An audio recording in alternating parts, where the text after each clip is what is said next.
মন্দিরের প্রধান পুরোহিতকে গোহালের গরু মরলে পরে যদি ভাগারে ফেলে দিয়ে আসে, ওদের বন্ধুরে আমার দলবলেরা একটা ডিঙিতে নৌকোতে হাত পা বেঁধে চাপিয়ে দেবে, তাতে বলির বস্তা গলায় বেঁধে নদীতে ফেলে দেওয়া হয়েছে।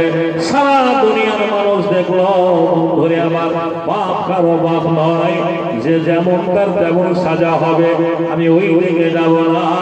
এই যুগে একদিকে মুসলমানদের মাদ্রাসা করা হচ্ছে, মুসলমানদের মাদ্রাসাগুলোকে আমল করে বলা হয়েছে এগুলো সন্ত্রাসী তৈরি হয়, এগুলোখানে জঙ্গি তৈরি হয়।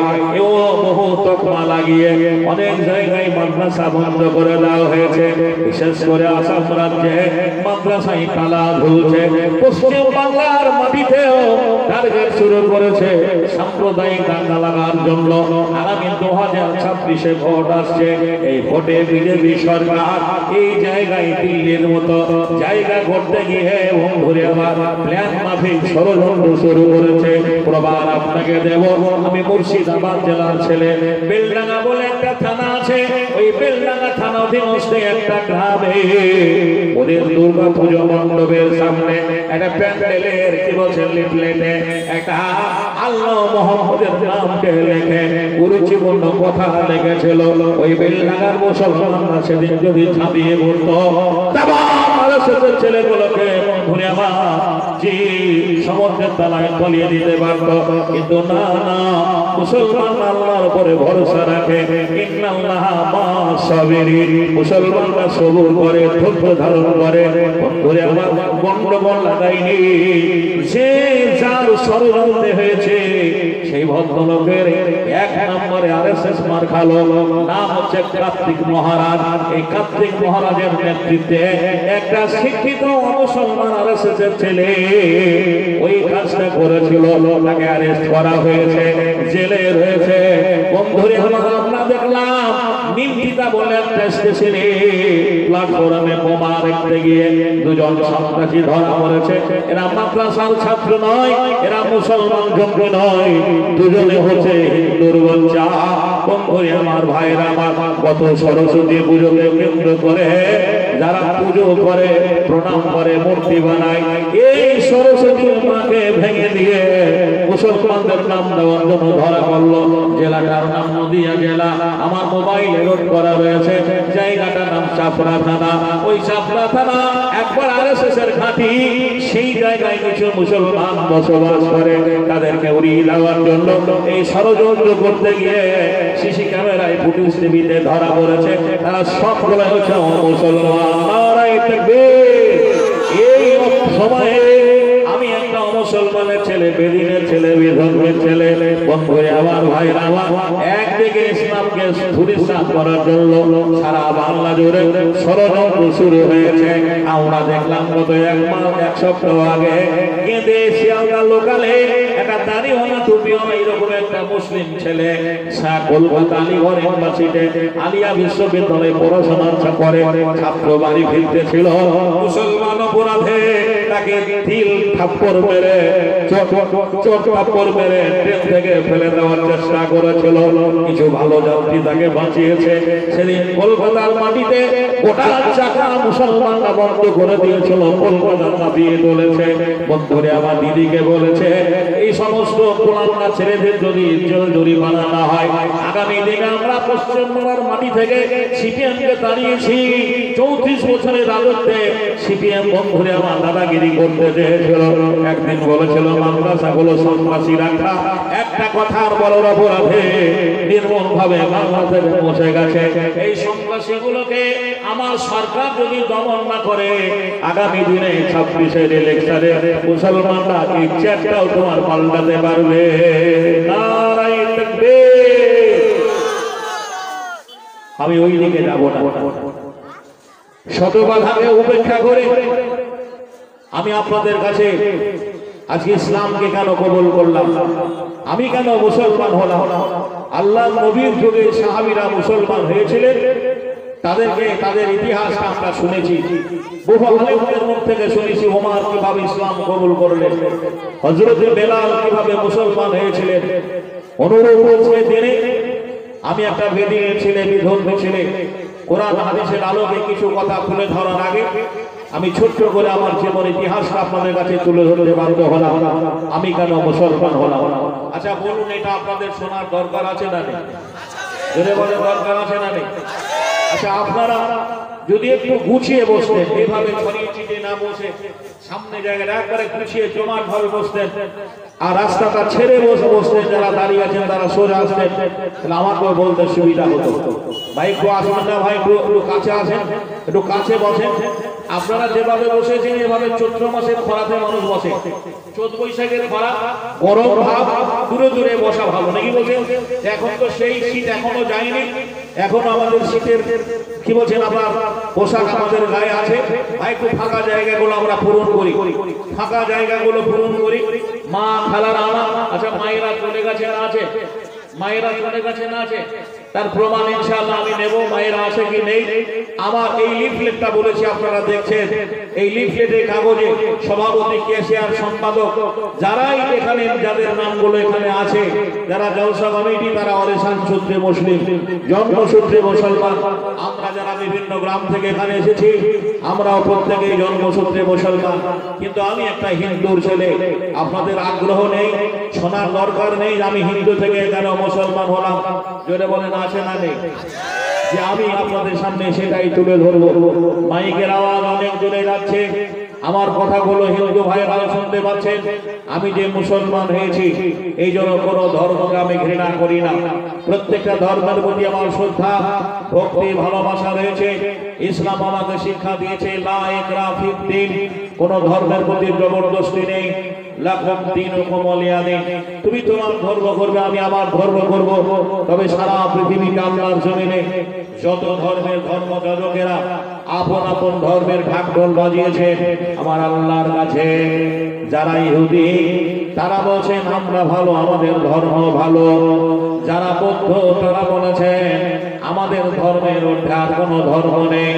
যারা খ্রিস্টান তারা বলছেন আমরা ভালো, আমাদের ধর্ম ভালো।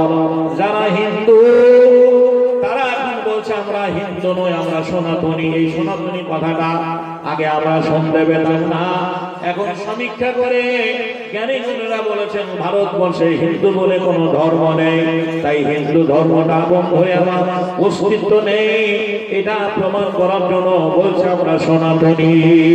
কিন্তু আমরা দেখতে পাচ্ছি যারা দুধকে পাথরের উপরে ঢালে আর গরুর পেছাব মুখ লাগিয়ে খায় তারা হলো সনাতনী। ঠিক না বেঠিক? যারা দুধ পাথরে ঢালে আর গরুর পেছাব মুখ দিয়ে খায় তারা হলো সনাতনী। বন্ধুরে আমার, ভাই আমার, বলতে যাচ্ছে না, আমরা এগুলো দেখতে পাচ্ছি সোশ্যাল মিডিয়ায়। যারা বহুত্বের করে মুসলমানদের পিটিয়ে মারে তারা জানে না রামের ইতিহাস। আমি আম্মাইকে কথা বলছি, শুধু মুসলমানরা গরু খায়নি, তোমার ভগবান রাম গরুর মাংস খেয়েছে। বইটা পড়ে দেখবে, বইটার নাম জাগো হিন্দু জাগো। এই মাথা মোটা শুভেন্দু অধিকারী জানে না জি, এই মাথা মোটা মুসলমানদের পিছনে লেগেছে। এই মাথা মোটা উপবাসী গরুর মাংস খেয়েছে। যে মুসলমানদের বাড়িতে কুরবানির দিনে যে লোকটা আগে টিএমসি করতো, টিএমসি করতে গিয়ে মাথায় টুপি লাগিয়ে মুসলমানদের মসজিদে ইফতারের পার্টিতে বসে এভাবে দুহাত তুলে মোনাজাত করেছে, দেখেছেন না দেখেননি? এই মোবাইলে লোড করে রেখেছে, এই ছবিগুলো আমার কাছে আছে প্রমাণ দেওয়ার জন্য। যারা বন্ধুরা আমার মুনাফিক তারা ওইরকম করে নাকি বলছেন, মুনাফিকদের কাজ হচ্ছে ওইরকম করা যে তোমার ধর্ম আছে ওদের ধর্ম আছে। আর যারা মুসলমানদের কি বলছেন ইফতারের পার্টিতে টুপি লাগিয়ে এভাবে মুসলমানদের সঙ্গে মোনাজাত করেছে ভোট নেওয়ার জন্য, তারা মুসলমানদের শত্রু হয়ে দাঁড়িয়েছে। জোরে বলেন ঠিক না বেঠিক? এরা গো রক্ষা করার জন্য বন্ধুরা আন্দোলন করে, বলে পশ্চিম বাংলায় বিজেপি এলে গোহত্যা বন্ধ করব, আসামে আমরা গোহত্যা বন্ধ করেছি। তাই বলছে বুঝবে না, যাদের ভগবান রাম গরুর মাংস খেয়েছে। বইটার নাম জাগো হিন্দু জাগো। কি নাম বললাম? বইটার নাম জাগো হিন্দু জাগো। লেখকের নাম ডাক্তার রাধাকমল চট্টোপাধ্যায়। 1989 সালে বইটা বাংলায় প্রথম প্রকাশ হওয়ার পরে লেখক বলেছিলেন তার লাস্ট পৃষ্ঠায় এই বইটার প্রত্যুত্তরের জবাব যে লিখতে পারবে তাকে আমি 5 লক্ষ টাকা পুরস্কার দেব। 1989 সাল থেকে এখন পর্যন্ত বাংলার মাটিতে মরি মুরগির মতো বইটা বিক্রি হয়েছে। আজ আরএসএস, শিবসেনা, বজরং দল, বিশ্ব হিন্দু পরিষদের ছেলেরা বইটার জবাব লিখতে পারেনি। আমি মৌলানা হাবিবুল্লাহ বেলালী সেই বই থেকে কথা বলছি। লেখক ডাক্তার রাধাকমল চট্টোপাধ্যায়, দাড়িওয়ালা টুপিওয়ালা মুসলমান লেখেনি। ওই বইয়ে লেখক বলেছেন রামকে বনে পাঠানো হলো, রাম আফসোস করে বলেছিল মা আমার রাজ্য গেল, রাজত্ব গেল, আমি 14 বছর করে থাকবো, সেখানে গিয়ে সুস্বাদু গোমাংস কোথায় পাবো বাবা? তাহলে যে ভগবান রাম গরুর মাংস খেয়েছে আর তার ভক্তরা গোহত্যা বন্ধ করার জন্য আজকে উঠে পড়ে লেগে পড়েছে, তুমি পাইকারি হারে গরু আমদানি রপ্তানি করো, পাচার করো প্লেনের সাহায্যে, আর একটা মুসলমানকে তুমি বন্ধুরে আমার যে গোরক্ষকের নামে পিটিয়ে মারো। বন্ধুরা আমার এই তোমার চরিত্র। আমি সেই দিকে যাব না বন্ধুরে আমার, ভাইরা আমার। আজকের দিন আমি কেন মুসলমান হয়েছি সেটাই আপনাকে শোনাবো। আমি মুর্শিদাবাদ জেলার ছেলে। মুর্শিদাবাদ জেলাটা ফারাক্কায় শুরু, পলাশী শেষ। আপনারা জানেন যারা গেছেন, মুর্শিদাবাদের সাগরদিঘি বলে একটা থানা আছে। সাগরদিঘি ন্যাশনাল হাই 34 নম্বর জাতীয় সড়ক পথ বহরমপুর যাওয়ার আগে মোরগন বলে একটা জায়গা আছে, যে মোরগন থেকে ন্যাশনাল হাইটা ভাগ হয়ে গেছে। এটা আসানসোল, দুর্গাপুর, মানে নলাটি, রামপুরহাট হয়ে চলে গেছে শিউরি, সালজা হয়ে, আর একটা সামনে বহরমপুর হয়ে কলকাতার দিকে চলে গেছে। ওই জায়গাটায় নেমে 1.5 কিলোমিটার দূরে আমার জন্মভূমি, গ্রামের নাম শাহরাইল, যেখানে আমার বাবা মা পিতজন আপনজনেরা সবাই বেঁচে আছে। আমি বাবার একটাই ছেলে, আমার আর কোনো ভাই ছিল না। 2 বোন বিয়ে হয়ে গেছে।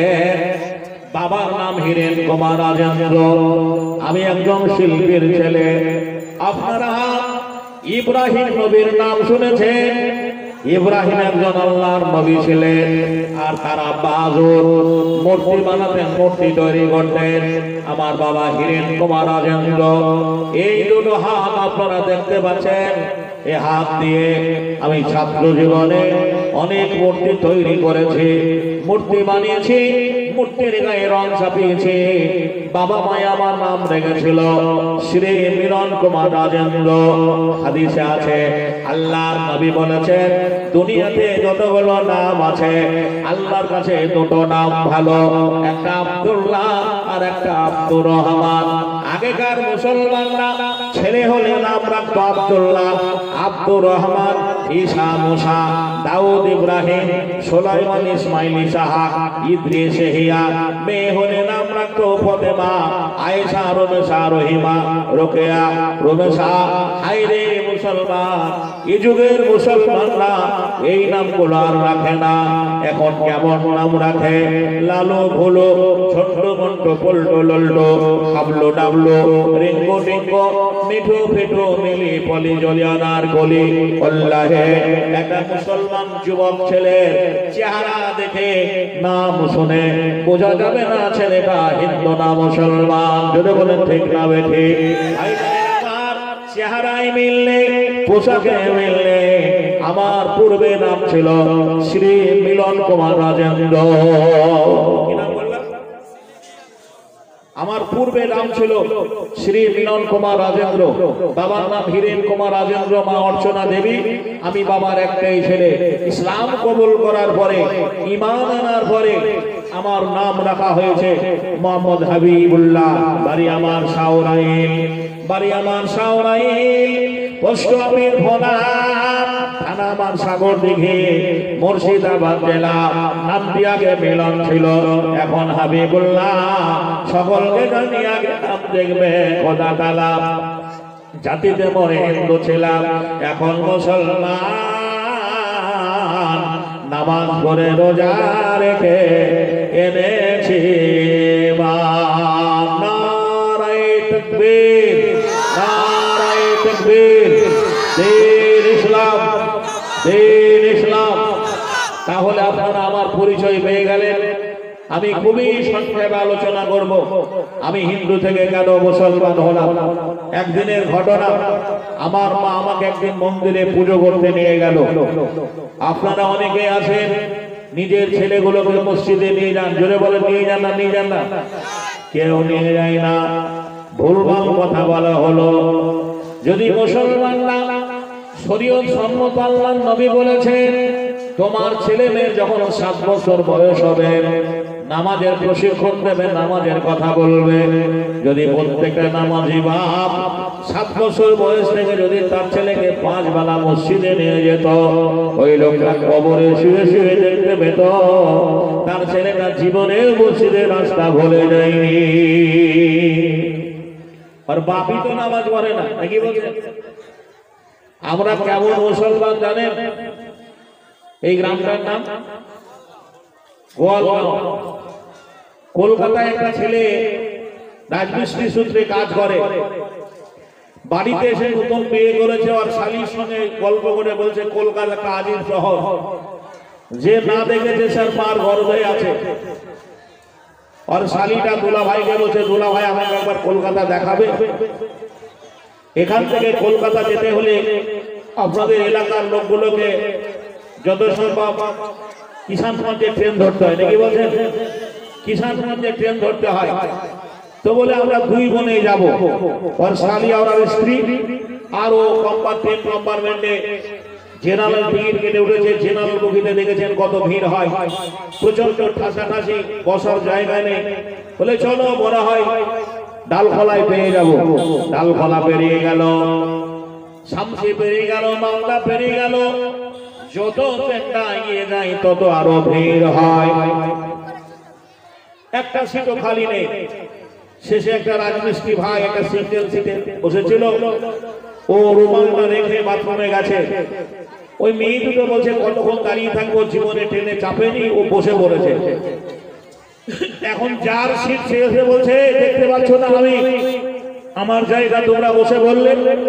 মেজাজ যখন দিয়েছে, নতুন ছেলেটা বিয়ে করেছে, ও তখন বলছে ভাই আপনি মেজাজ দেখাচ্ছ কেন, ট্রেনটা কি তোমার বাবার নাকি? ঝামেলা শুরু হয়ে গেল। ওদের দলবল বেশি ছিল, ওরা 4-5টা বন্ধু মিলে ওকে একাই পেয়ে কিল ঘুষি লাগিয়ে দিল। বড় সেন্টিমেন্টে লেগেছে। স্ত্রীটা মার খাওয়া দেখলো, শালীটাও মার খাওয়া দেখলো। ও যখন বলছে আমাকে মারলি মারলি, আমার শালীটার গায়ে হাত দিয়ে দেখো মস্তানি ছুটাচ্ছে। আর শালীটাকে যখন কোথাও পর লাগিয়ে দিয়েছে, বেচারা জানালার দিকে মুখ করে কাঁদে, বলছে আমার শালীটাকে হাত দিলে আমার স্ত্রী গায়ে হাত দিয়ে দেখ। কেমন বাপের বেটা তোকে বুঝাচ্ছি আমি। যখন আর স্ত্রীকে থাপ্পড় লাগিয়ে দিয়েছে, ট্রেন কম্পার্টমেন্টে কিছু ভালো মানুষ বলছে ভাই তোমার বাড়ি কোথায়? বলছে আমার বাড়ি গোয়াগাঁও। বলছে তুমি তো আচ্ছা ছেলে, তুমি মার খেলে খেলে মেয়ে দুটোকে খাওয়ালে। বলছে 10 দিন হলো বিয়ে হওয়া, আমি কলকাতায় রাজমিস্ত্রি করি। এইটা আমার স্ত্রী আর ওইটা আমার শালী। প্রথমে আমাকে ওরা মারার পরে যদি ওদেরকে মার না খাওয়া হয়, তাহলে বাড়িতে গিয়ে গিয়ে বলবে জামাই মার খেয়েছে। তুমি কেমন মরদের বেটা, মরদের পরের কাছে মার খেলা, সারা জীবন শুনতে হবে। তো এদেরকেও মার খালাম, কেউ যেন বলা বলি না করে। বর্তমান মুসলমানদের অবস্থা ঠিক ওই রকম। বাপও নামাজ পড়ে না, মাও পড়ে না, ছেলেদেরকেও নামাজ পড়তে বলে না। বলে সবাই বেনামাজি হয়ে থাক, মার খাবো তো সবাই খাবো, নাকি বলছে? মার খাবো তো সবাই খাবো। তা আমরা প্রশিক্ষণ দিতে ভুলে গেছি। প্রত্যেকটা অভিভাবক গার্জেন নিজের ছেলেকে 7 বছর বয়স থেকে যদি নামাজের প্রশিক্ষণ দিতাম, ট্রেনিং দিতাম, তাহলে আজ আমাদের সমাজে বেনামাজি থাকতো না। জোরে বলেন ঠিক না বেঠিক? আমি ক্লাস 8-এর ছাত্র, আমার মা মন্দিরে পুজো করতে নিয়ে গেল। নতুন জামা কাপড় পরে আমি হিন্দু ছেলে মন্দিরে চলে গেলাম। আমরা মুসলমান, মসজিদ হচ্ছে আল্লাহর ঘর। এই আল্লাহর ঘরে কোনো মূর্তি নেই, নবীর মূর্তি নেই, পয়গম্বরের মূর্তি নেই, ফেরেশতাদের মূর্তি নেই। মুসলমানরা আল্লাহ ছাড়া কারো কাছে সেজদা করে না। কিন্তু হিন্দু ধর্মে, ওদের ধর্মে এমন একটা সৃষ্টি জীব নেই যার পুজো ওরা করে না। ওরা মাটির পুজো করে। মাটির পুজো করে না? করে না? ওরা গাছের পুজো করে, ওরা চন্দ্রের পুজো করে, সূর্যের পুজো করে। ওই বন্ধুরে আমার, যত রকমের সৃষ্টি জীব রয়েছে এমন একটা সৃষ্টি জীব নেই যার পুজো ওরা করে না। ওরা ইঁদুরকেও ভগবান আসনে বসিয়েছে, দেখবেন ওদের ভগবানের কাছে ইঁদুরও আছে। মাঝে মাঝে ইঁদুর মারা বীজ বিক্রি হয়, বলে ইঁদুর তারান, ঘরের তারান, বাইরের তারান, মাঠের তারান, বলে না বলে না, কিন্তু ইঁদুর মারা বীজ বিক্রি হয়। ইঁদুর মারা ইঁদুরকে ভগবান বলে। এই গোয়া গ্রামের একটা ছেলে ওই হিন্দু পাড়ায় ঢাকের আওয়াজ পেয়ে চলে গেছে। ওর চাচা বলছে, এত ভোরে ঘুম ডেকেছিলিস, গরু দুটোকে খেতে দিয়েছিস? তোর চাচা মারবে ভেবে, মুসলমানের ছেলে তো। ওর চাচাকে বলছে, কি মজা দেখলাম চাচা। কি দেখলি? বলছে, আগে দিকে রং মাখানো, আগে দিকে রং মাখানো, পেছু দিকে খোঁচা, কি মজা দেখলাম চাচা। ওদের ভগবান বলো, আগের দিকটা ভালো, পিছন দিকে এরকম একটা বাঁধ ভরা আছে, আছে না নেই যদি বলে। ও বলছে, কি মজা দেখলাম চাচা। ওর চাচা বলছে, আর কি দেখলি? বলছে, পেট মোটা হয়ে গনসা চোরা, তার মাথায় আছে হাতির মাথা, একটা ঠাকুরের হাতির মাথা আছে। বলে, এটা দেখো, পেট মোটা হয়ে গনসা চোরা, তার মাথায় আছে হাতির মাথা, কান দুটো তার গোলোর মতো, দাঁত দুটো তার গোলোর মতো, পিছনে দেখলাম ইঁদুরের বাচ্চা, কি মজা দেখলাম চাচা। ওদের ভগবান গণেশের কাছে ইঁদুরের বাচ্চা আছে, তাহলে গণেশের বাহন হচ্ছে ইঁদুর। ওরা ইঁদুরকেও ভগবান বলে মানে।